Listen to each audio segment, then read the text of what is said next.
In the small hours of the morning, Pennsylvania's Blue Route is filled with the emptiness of night. Halfway up an exit ramp, a solitary car idles along the shoulder. Its interior is empty. Its driver's side door hangs open. Trooper Lenny Bandy catches the call to investigate. On the ground nearby, he discovers a tire iron and a trail of blood leading away from the vehicle. The tires were all normally inflated, so the presence of the tire iron struck me as unusual. And its close proximity to the blood, that heightened my sense of concern. Bandy suspects foul play and calls the barracks for backup. My main objective at that point was to try to get everything photographed as quickly as I could to be able to collect that evidence before it got wet. Stewart collects blood evidence from the ground and guardrail. Just before the skies open, the abandoned car is towed to the barracks garage for more processing. The car is registered to Gail Willard, an ER nurse at a nearby hospital. At a little after 3 a.m., she gets a call from police. I knew instantly when I got the phone call that there was something drastically wrong. Gail tells investigators her 22-year-old daughter Amy took the car for the night, but knows nothing more of her daughter's whereabouts. Amy's father is Sergeant Paul Willard, a cop in the nearby town of Chester. Despite the late hour, Amy's parents get on the phone with their daughter's friends. Amy was last seen at Smoky Joe's Tavern near the campus of the University of Villanova. According to friends, she left the bar around 1 a.m., alone.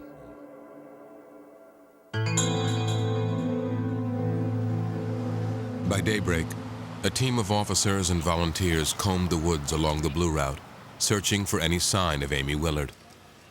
A half mile from where her car was found, a trooper finds a pair of panties and sneakers. Amy's mother identifies the items as belonging to her daughter. You just kept going and just kept answering their questions, and you just kept hoping for the best. And all the while in my heart, I knew the worst was going to show up. At little after 5 p.m., a report comes across the wire of a body found in an abandoned lot on the north side of Philadelphia. White female with severe facial and head trauma injuries to her body. Naked, partially on her side, and she had a Nike swoosh tattoo on her ankle. Within the hour, the body is ID'd as Willard. The abandoned lot is processed for evidence but yields nothing. No signs of a struggle, no blood, no clothing. An autopsy is conducted on Amy Willard's body. The young woman died from massive trauma to the head. The neck and shoulders also show trauma and bruising. Otherwise, the body is unremarkable, with one exception: strange burn marks on Amy Willard's side. Vaginal swabs are also collected from the body and indicate the presence of semen. A DNA profile is extracted and eventually compared against offenders in the Pennsylvania State Database. No match is forthcoming. Amy Willard's case slips into the cold files until a second young woman meets Willard's killer along another long and lonely Pennsylvania highway.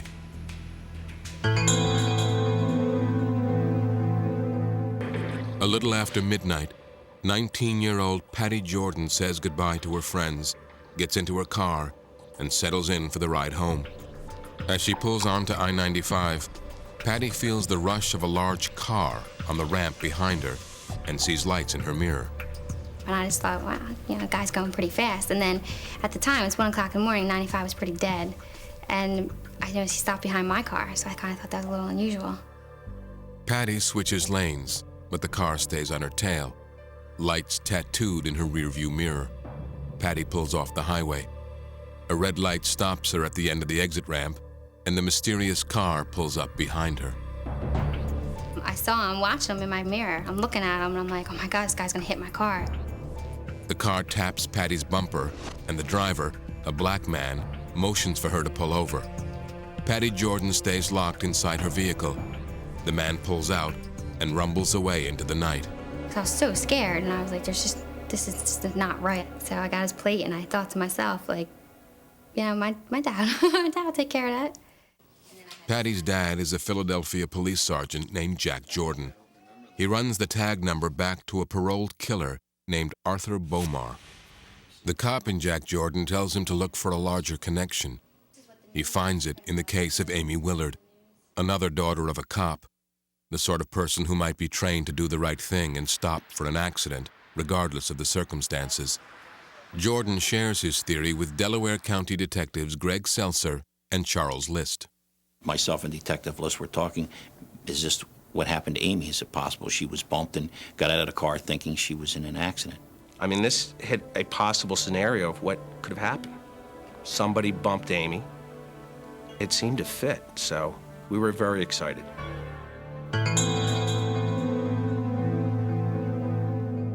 Investigators find Bomar where he has spent most of his adult life, in a county lockup. He was arrested in Lower Merion for an attempted burglary. He apparently was halfway in the house when the female saw him, and she called police. He was placed under arrest for the burglary. The cops who arrested Bomar tell Seltzer and List they ran the plates on their suspect's car and discovered the tags were Bomar's. The vehicle itself, however, was stolen out of Philadelphia and belongs to a woman named Maria Cabuenos, a woman reported missing months earlier and now linked to the convicted killer. This is our guy. I mean, there's just too many things now that are popping up.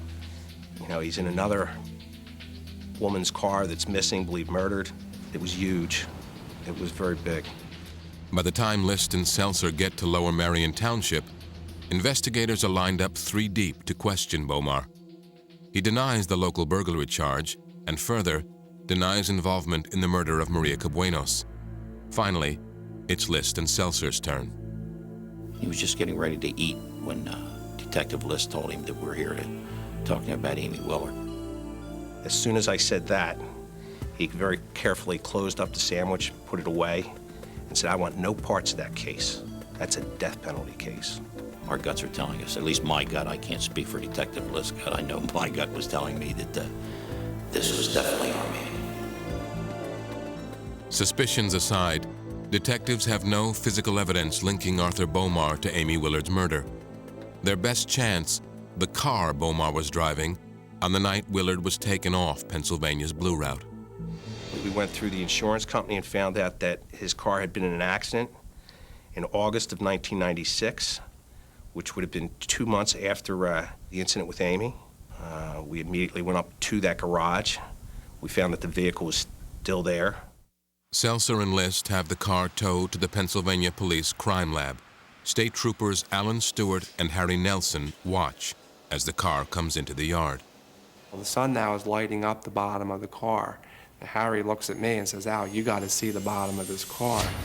On the bottom of Bomar's car is an oil pan with distinctive crosshatch markings. Stewart and Nelson recognize them as identical to burn marks noted on Amy Willard's side at the time of her autopsy, a 1.5 years earlier. The apparent link spurs investigators to tear about the car's interior. Inside a door panel, they find their smoking gun. On the passenger side door panel, they recovered blood. It matched Amy's DNA, so that's pretty good evidence. Forensics compares Bomar's DNA profile to semen taken from the victim's body. The result, a full genetic match. On December 10, 1997, Bomar is charged with murder in the first degree, an offense for which the state announces it will seek the death penalty.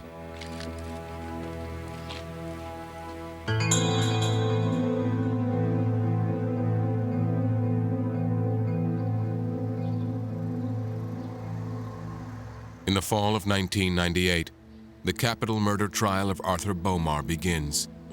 Science delivers the evidence necessary to convict. Detectives provide the details they believe justify a sentence of death. On September 30th, 1998, the case goes to a jury. The panel deliberates only a few hours before delivering its verdict. Arthur Bomar is found guilty and sentenced to death for the murder of Amy Willard. Her parents are in the courtroom when the verdict is read and accept the outcome with mixed emotions. In January of 1999, 3 months after Arthur Bomar was convicted for Amy Willard's murder, the bones of Maria Cabuenos were discovered in a field just outside Philadelphia. Blood found in the car Bomar was driving has been matched by type to Cabuenos, and cold case detectives are convinced he is also responsible for her death. I don't know nothing about no missing girl. No charges in the Cabuenos case have ever been filed against him.